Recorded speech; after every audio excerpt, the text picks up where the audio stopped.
तस्वीर ख़राब हो रही है। हाँ बीच में करें दोनों को। हाँ एक दोनों को। अब आप ये छोटे क्यों हैं? तो बस का बच्चा है।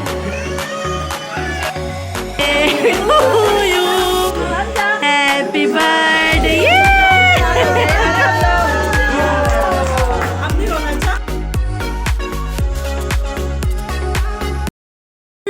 रहीम अस्सलाम वालेकुम, वेलकम टू माय चैनल। की हालत वाड़े थी तो आज अपने जी बड़ा बड़ा वेलकम हो। और आज आपको मैंने दिखाई जी मेरे भाई के बेटे की बर्थडे। अब मुझे ये कन्फ्यूजन हो रही है, भतीजा कहते हैं या भांजा कहते हैं। तो भाई मेरे भाई की बर्थडे थी, बेटे की बर्थडे थी, तो उस पर मैं आपको लेकर के मैं जा रही हूँ घर वापस। और ये है जी सुबह का टाइम और मैं बना रही हूँ जी चाय। और चाय जो है बना रही हूँ जी इलायची वाली चाय। अच्छा यार, थोड़ी सी मार्केट गई थी, थोड़ी सी चीज़ें ख़रीदी हैं, तो आज आपको वो भी दिखा रही हूँ। शॉपिंग व्लॉग भी है, समझ लें इसको कि आपको अपने साथ से, क्योंकि विंटर की शॉपिंग जो है वो मैंने स्टार्ट की। बच्चों के लिए कपड़े लेने थे, अपने लिए लिए जे काट के कपड़े। अभी थोड़े थोड़े करके लेना शुरू क्यों, इंशाल्लाह जब तक सर्दियाँ ख़त्म होंगी कंप्लीट हो जाएगी। क्योंकि कराची में आपको पता है कि ना सर्दियाँ बस आई और गई, तो यहाँ इतने ज़्यादा जो है ना विंटर के कपड़े चलते नहीं, मगर बच्चों को तो लेने पड़ते हैं। अच्छा थोड़ी बहुत चीज़ें लेकर आई थी, किचन के लिए भी लेकर आई थी कुछ चीज़ें। ये भी बड़ा अच्छा लग रहा था पकड़ने वाला ना, कपड़े से ज़्यादा ये बड़ा अच्छा होता है अगर आपको पतीली देगची कोई चीज़ पकड़नी हो, तो ये मुझे बहुत अच्छा लगा। तो आप साथ साथ देखते जाओ कि मैं क्या क्या लेकर आई हूँ, और प्राइस भी मैं साथ साथ दिखा रही हूँ चीज़ों की। तो आज की स्टोरी क्या है यार, आज की स्टोरी हमारे ही एक जानने वालों की स्टोरी है, और बहुत ही जो है ना वो एक सैड स्टोरी समझ लें कि ज़िंदगी में किसी को जो है ना बहुत मुश्किल फ़ेस करनी पड़ती है। तो वो स्टोरी है, वो ज़रूर आपके साथ शेयर करूँगी, ज़रूर सुनिएगा और बताइएगा। ये एक अला बला में उठा लाई, यानी कि मुझे लगा बहुत अच्छा। ये 300 का था, ब्रश हैंगिंग करने वाला, ये जो टीथ ब्रश हैंग करते हैं। मगर क्या हुआ कि ये जो है ना कहीं पर भी जो है ना वो चिपकने को तैयार नहीं था, क्यों हर जगह लगा रहे थे इसको।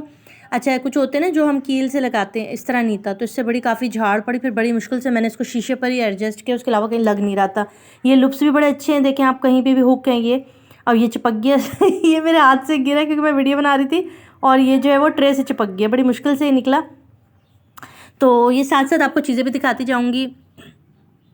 तो आज की स्टोरी यार जो है ना वो हमारे किसी एक जानने वाले की है, तो उनकी स्टोरी मैं आपके साथ शेयर कर रही हूँ, तो उन्हीं की ज़बानी सुनाती हूँ। अच्छा जी, इनकी स्टोरी ऐसे है कि ये जो थे ना, ये अपनी इनकी जो मदर थी ना, इनके 3 बहन भाई थे ये लोग। इनके बड़े भाई थे, फिर ये इनकी एक बहन थी, और उसके बाद ये थे, यानी कि 3rd नंबर पे इनका था, ठीक है। और इनके जो अब्बू थे ना बहुत ज़्यादा गुस्से वाले और सख्त किस्म के इंसान थे। तो ये बताते कि मेरा बचपन ऐसा था कि जब बहुत ज़्यादा अब्बू की तरफ से सख्ती होती है, कुरान जाने में देर हो गई या नमाज़ पढ़ने में, मस्जिद जाने में देर हो गई, तो अब्बा बहुत मारते थे बुरी तरीके से, बड़े भाई को भी और मुझे भी। तो अम्मा बचा लिया करती थी, अम्मा बहुत सपोर्ट करती थी। अम्मा को भी झाड़ पड़ती थी इसी हमारे चक्करों में, हमारी अम्मा भी बहुत ज़्यादा जो है ना वो झाड़ सुनती थी। तो अम्मा जो है ना वो उस वक्त कह रहे कि जब मेरी उम्र तकरीबन 8 साल या 9 साल थी, जब हमारे अब्बा ने जो है ना वो दूसरी शादी कर ली, इस बुनियाद पे कि मेरी मदर बहुत ज़्यादा बीमार रहती थी। उनको क्या बीमारी थी ये तो मुझे नहीं पता, मगर वो बहुत ज़्यादा बीमार रहती थी। बहुत मुश्किल से वो खाना पका पाती थी, घर के काम करती थी। तो अब्बा उस को लेकर जो है ना अम्मा को बहुत ज़्यादा जो है ना वो सुनाते थे कि उनकी बीमारी को लेके उनको मरी हुई जान, और तुम तो हर वक्त मुर्दा पड़ी रहती हो, किसी काम की नहीं हो, इस तरह के जो जुमले ना कहते हैं, बहुत तल्ख जुमले मैं अपनी माँ के लिए अपने अब्बा के मुँह से सुना करता था, तो मुझे बहुत हर्ट होता था। अम्मा की जो है ना वो बीमारी बढ़ती जा रही थी। अम्मा को अच्छे किसी डॉक्टर हॉस्पिटल ले जाने की जगह हमारे अब्बा जो है ना उनको डांटने और फटकारने में ही लगे रहते थे। फिर कहते कि अब्बा दूसरी शादी करके ले आए, जो दूसरी मदर थी कह रहे वो बहुत अच्छी खातून थी, मगर वो अब्बा से डरती थी। मेरी अम्मी अब्बा से डरती नहीं थी, वो बच्चों के लिए लड़ती थी, उनके हक़ के लिए लड़ती थी। जब तक मेरी अम्मा चलती फिरती रहीं, वो हमारे हक़ के लिए बोलती थी, लड़ती थी, समझाती थी। मगर जो ये दूसरी अम्मा थी ना, कह रहे हैं कि ये जो थी ये अब्बा से डरती थी, कुछ बोलती नहीं थी। अक्सर देखा किचन में रो रही होती थी, कभी इधर रो रही होती थी, कभी उधर। उनसे इनका एक बेटा हुआ। तो उस दौरान में जो है वो इनकी मदर, जब ये 12-13 साल के हुए तो इनकी मदर की डेथ हो गई, और जो दूसरी अम्मी थी उन्होंने जो है वो इनका ख्याल रखा और इनको जो है ना वो संभाला। अच्छा यहाँ मैं आपको अपनी शॉपिंग दिखा रही हूँ, जो भी मैं करके लाई थी पिछले दिनों में, वो सब कुछ मैं ले आई हूँ, और मैं आपको साथ साथ अपनी शॉपिंग भी दिखा रही हूँ। हस्बैंड का सूट दिखाऊंगी पहले, उनके लिए एक जोड़ा लिया था, फिर अपने लिए लिया और बच्चों के लिए दिया, साथ साथ देखते जाएँ। तो कहते हैं कि इनकी मदर की डेथ हो गई, और जो सेकंड मदर थी ना वो उन्होंने इनका ख्याल रखना शुरू किया। उनका बस एक ही बेटा था, तो इनको बहुत प्यार से खाना वाना बनाना खिलाना, कि मगर अब्बा का गुस्सा जो था ना वो कम होने का नाम नहीं लेता था। वो जो है वही सब कुछ चल रहा था। कह रहे ज़िंदगी इसी तरह बढ़ते बढ़ते जो है हम लोग जवान हो गए। मेरे बड़े भाई जो है वो जॉब करने लगे, मैं जो हूँ वो यूनिवर्सिटी लेवल पर आ गया, बहन की भी शादी कर दी गई। अच्छा, जब बड़े भाई का अचानक हमारे अब्बू ने अपने किसी दोस्त की बेटी से जो है ना वो रिश्ता तय कर दिया। जब ये बात भाई को पता चली तो भाई बिल्कुल भी राज़ी नहीं हुए, और उन्होंने अपनी जो हमारी जो स्टेप मदर थी, सेकंड मदर, उनको कहना शुरू कर दिया कि आप अब्बा से बात करें कि मैं इससे शादी नहीं कर सकता, मैं किसी और को पसंद करता हूँ और मैं उससे शादी करना चाहता हूँ। तो सेकंड मदर क्योंकि अब्बा से बहुत डरती थी, तो उन्होंने कहा ये बात मैं अब्बा से नहीं कह सकती तुम्हारे, क्योंकि तुम्हारे अब्बा को जब ये पता चलेगा तो वो मुझे भी डांटेंगे और तुमको भी डांटेंगे, अब्बा किसी हाल नहीं सुनेंगे। अच्छा, ये किसी में भी इतनी हिम्मत नहीं हुई कि वो जाके अब्बा से बात कर सकते कि भाई ये वो शादी नहीं करना चाहते, और सभी जो है ना डरे सहमे रहे। और इसी दौरान जो है वो शादी का जो है वो टाइम शुरू हो गया, शॉपिंगें शुरू हो गई, भाई उखड़े उखड़े बैठे रहे, अब्बू अम्मी वगैरह ने मिलके ही जो है वो बहनों ने मिलके, बहन ने मिलके, शॉपिंग के रिश्तेदारों ने मिलके, और बारात लेकर जो है हम लड़की वालों के चले गए। जब लड़की वालों के बारात लेकर गए, हॉल में गए, वहाँ पर पहुँचे, भाई जो है वो स्टेज पे जाके बैठे। फिर भाई ने मुझसे कहा कि देखो मैं ज़रा वॉशरूम से आ रहा हूँ, तुम यहाँ ज़रा देखना, और वो चले गए। यार आधा घंटा हो गया, निकाह खां आ गए, सब ने कहा कि कहाँ है दूल्हा, कहाँ है दूल्हा, कहाँ है। मैंने कहा वो तो वॉशरूम गए। तो कहा जाओ बुला के लेकर। मैं गया तो वॉशरूम में कोई भी नहीं है। मैं बड़ा परेशान हो गया कि ये क्या हुआ, भाई कहाँ चले गए। मैंने कॉल की मगर रिंगिंग जाती रही, मगर उन्होंने उठाया नहीं। फिर मैंने आके अब्बा को बताया कि इस तरह भाई कहीं नहीं मिल रहे हो, फ़ोन भी बंद है। सबने फ़ोन लगाने शुरू किए। एक अजीब किस्म की गहमा गहमी जो है ना उस शादी हॉल में हो गई। हर कोई परेशान। अब्बा जो है वो अब्बा अम्मा पे बिगड़ रहा है कि कहाँ गया, मुझ पे बिगड़ रहा है कि तुम लोगों ने ये किया वो किया। अच्छा, कुछ पता ही नहीं चल रहा। इसी इस्नाम में 1 घंटा हो गया, समझ नहीं आ रही कि क्या कर रहे हैं, क्या हो रहा है। इतने में भाई की कॉल आई मेरे नंबर पे, और कहने लगे कि अब्बा को बता दो कि मैं जो है वो घर छोड़ के जा रहा हूँ और मैं इस बंदी से शादी नहीं कर सकता, और वो हो सके तो मुझे माफ़ कर दें, मैं अपनी पसंद की शादी करना चाहता हूँ।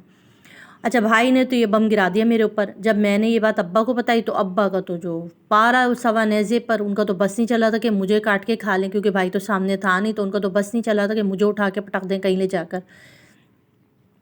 जो है बाकी रिश्तेदारों को जमा किया गया, कोने में जो कमरा होता है, वेटिंग रूम टाइप का जो रूम होता है, वहाँ लेकर गए। बात हुई। दुल्हन वाले जो थे वो बहुत ज़्यादा खफा थे कि उनकी इज़्ज़त जो है वो बर्बाद हो रही है, उनको जलील हो जाएंगे। पूरे रिश्तेदारों में पूरा बरादरी, पूरा ख़ानदान जमा है, और उसके बावजूद दूल्हा गायब है, और ये करके ना एक बहुत बड़ा तमाशा हो गया। बहुत बड़ी मुश्किल में हम लोग फंस गए।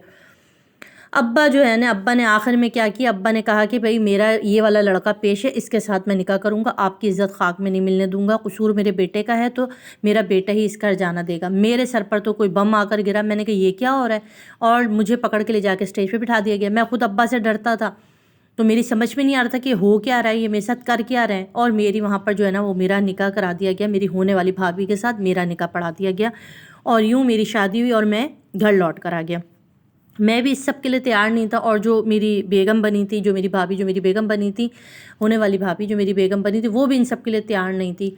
एक अजीब ज़िंदगी के दोराहे पर हम लोग आकर खड़े हो गए। समझ से बालातर था कि हमारे साथ गेम क्या हुई, किया क्या। मुझे भाई पे बड़ा गुस्सा था कि भाई ने जो है ना ख़ुद तो अलग राह इख्तियार की और मेरे सर पे सारा मुद्दा डाल दिया। अच्छा, जो उनकी बेगम थी वो जो मेरी बेगम थी, उसने जो है ना वो मुझ पे इल्ज़ाम ये लगाया कि तुम उसके भाई हो, तुमने जो है ये सब कुछ तुम लोगों की वजह से हुआ, तुम्हारे पूरे ख़ानदान की वजह से ये सब कुछ हुआ, और कहीं ना कहीं ज़ाहिर है ज़िंदगी में ये सब कुछ जो हुआ मेरे भाई की ही वजह से हुआ।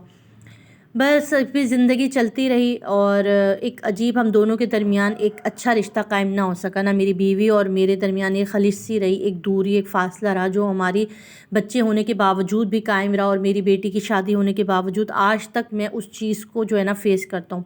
अच्छा, इस दौरान ऐसा हुआ, कुछ सालों बाद भाई ने हमसे रब्ता किया, और मैं जो हूँ वो एक छोटी सी जॉब करता था, मेरा कोई इतना बड़ा बिज़नेस नहीं था, और मेरा जो छोटा भाई है वो भी एक छोटी सी प्राइवेट हम लोग काम करते थे, कोई हमारा इतना बड़ा रोज़गार नहीं था। तो वो भाई जो था, हमारा बड़ा भाई, वो कनाडा चला गया था, और वहीं उसने अपनी ज़िंदगी सेटल कर ली थी, तो वो हमें वहाँ से पैसे वगैरह भेजता था। एक इतनी ज़िंदगी गुजर गई कि हमने इस चीज़ को भुला दिया, थोड़े गिले शिकवे किए, उसके बाद सब कुछ भूल के नॉर्मल हो गए। मगर मेरी ज़िंदगी जो है ना वो ऐसी हो गई कि इसका पूछे मत। फिर कुछ अर्से पहले, मेरी बेटी की शादी से कुछ अर्से पहले, मेरी सेकंड मदर की भी डेथ हो गई, और उनकी डेथ के तकरीबन 1-2 महीने के बाद हमारे अब्बा ने जो है ना किसी बेवा औरत से तीसरी शादी कर ली और उनको घर ले आए। और अब्बा की तो ज़िंदगी बिल्कुल सही चलती रही, मगर अब्बा के सख्त फ़ैसलों की वजह से मेरी ज़िंदगी जो है वो बहुत ज़्यादा ख़राब हुई। मेरी ज़िंदगी बहुत ज़्यादा जो है वो बर्बाद हुई एक तरह से, क्योंकि मैंने पूरी ज़िंदगी इसी चीज़ को फ़ेस किया। मेरी बीवी का क्या थिंकिंग है, उसने कभी मुझसे खुल के शेयर नहीं किया, वो कभी मुझसे अपनी बातें ज़्यादा शेयर नहीं करती थी, और मुझे नहीं पता कि वो इन सब सिचुएशन में खुश तो वो भी नहीं लगती थी। और भाई उसके चक्कर में कभी घर आ नहीं सकते थे। बहुत अरसे बाद भाई वापस वतन वापस भी आए, अम्मा की कब्र पर भी गए, हमसे मिलने भी आए, मगर घर पे नहीं आए। हमें हमेशा किसी न किसी होटल में जिसमें भी वो स्टे करते थे, हम बहन भाइयों को वहाँ बुला लेते थे और वहाँ हमसे मिलते थे। और इस तरह से ये ज़िंदगी जो है ना ये चलती रही। अब यहाँ पर सवाल है ये कि इन सब में कसूर किसका था? क्या मेरी स्टेप मदर का था कि उन्होंने अब्बा से बात नहीं की, या मेरे भाई का था जो मुझे इस दौराहे पर छोड़ के ख़ुद तो चला गया, या मेरे अब्बा की सख्त गिरी का था, गुस्से का था?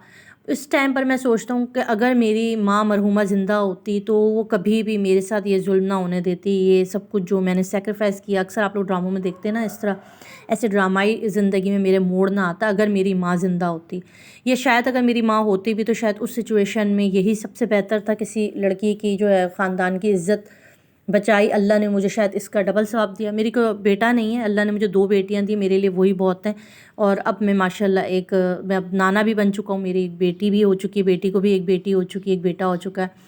तो अल्हम्दुलिल्लाह अब अपनी ज़िंदगी से मुतमईन हूँ, मगर कुछ खलिश है जो ज़िंदगी भर रहेंगे साथ। तो आज की स्टोरी आपको कैसी लगी ज़रूर मुझे कमेंट में बताइएगा। यार ये मेरी शॉपिंग है जो मैं आपके साथ शेयर कर रही थी। हमज़ा के लिए कपड़े लाई थी, ये हो गया छोटा, तो इसको रिटर्न करने जाना पड़ेगा क्योंकि साइज़ का थोड़ा इशू आ गया। ये साइज़ जो है ना वो छोटा आ चुका है, तो इसको रिटर्न करेंगे। अच्छा, कुछ कपड़े लिए, 3 पीस का, आप लोगों को पता होगा इस तरह के मिलते हैं कपड़े बच्चों के। हमारी मार्केट बहुत सस्ती है भाई, कराची में ये बहुत सस्ता मिल गया मुझे। अदरवाइज़ इधर उधर जाएँ तो आपको काफ़ी महंगे मिलते हैं। तो आप लोग बताइएगा कि आप लोगों की शॉपिंगें कैसी चल रही हैं, आप लोगों को मेरी स्टोरी आज की कैसी लगी, और अपने भाई के बच्चे की बर्थडे दिखाई मैंने, और वो आपको कैसी लगी ज़रूर मुझे बताइएगा कमेंट में, क्योंकि आप लोगों का प्यार मिलता है। अगर आप लोग जो ऐसे जुड़ रहे हैं, तो आप लोग अगर नए हैं तो प्लीज़ चैनल को सब्सक्राइब कर दें, और अगर आप पुराने नहीं हैं तो लाइक ज़रूर किया करें और कमेंट ज़रूर करके बताया करें। इससे बहुत ज़्यादा हौसला मिलता है, मोटिवेशन मिलती है कि लोग हमारे साथ इन टच हैं, और हमारी इस दुनिया में लोगों के साथ जो जो स्टोरीज़ हुई हैं, लोगों के साथ जो जो हुआ है वो सब शेयर करते हैं ना, तो एक अलग ही तरह की कैफियत में इंसान चला जाता है और बहुत कुछ चीज़ें अपने से रिलेट करता है। बहुत ज़्यादा लोग स्टोरी शेयर करते हैं और बताते हैं। तो मैंने आज ये अपनी एक जानने वाले की स्टोरी शेयर की आपके साथ, उम्मीद है कि आपको अच्छी लगी होगी। अच्छा, सर्दियों के आइटम आ गए यार। मैं ये वाला फेस वॉश यूज़ करती हूँ, हिमालया का है शायद, हाँ बहुत ज़बरदस्त है, बिल्कुल लाइट वेट में बहुत अच्छा है। और वैसलीन, ये तीनों चीज़ें तो आपको पता है सर्दियों में लाजिम और मलजूम है कि वैसलीन, ये तीनों के बगैर तो सर्दियाँ ख़त्म होती नहीं है।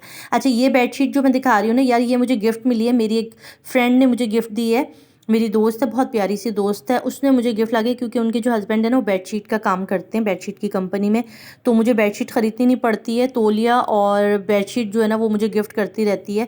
पर कलर बहुत लाइट था, मैंने उसे शिकवा किया, यार गिफ्ट दिया है मगर थोड़ा डार्क कलर दिया करो, मुझे लाइट कलर जो है ना इतने, मुझे तो पसंद है, मुझे पता नहीं क्यों लाइट कलर पसंद है, मगर जब वो बिछते हैं ना फिर वो बहुत जल्दी गंदे हो जाते हैं, बंदा यूज़ करे ना करे।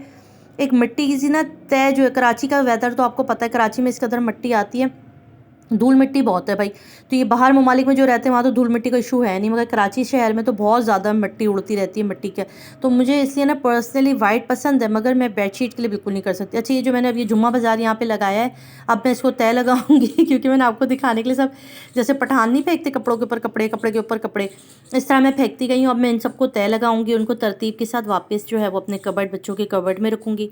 अच्छा, बच्चों के रूम में मैंने क्या किया, बच्चों के रूम का जो बेड था ना वो सेल नहीं हुआ, तो मैंने उसको स्टोर में रख दिया है।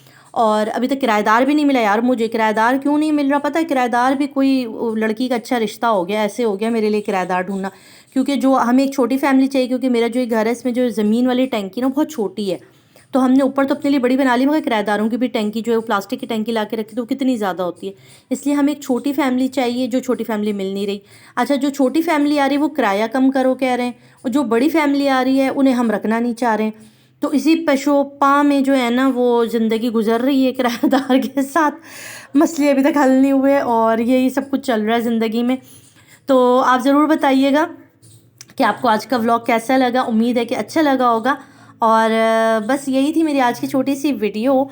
और मुझे दें इजाज़त, अपना रखिएगा बहुत सारा ख्याल, दुआओं में ज़रूर याद रखा करें, सबको दुआओं में याद रखा करें, क्योंकि दुआओं की तो है ना हर एक को ज़रूरत रहती है। तो बस यही थी आज की वीडियो। अल्लाह हाफ़िज़।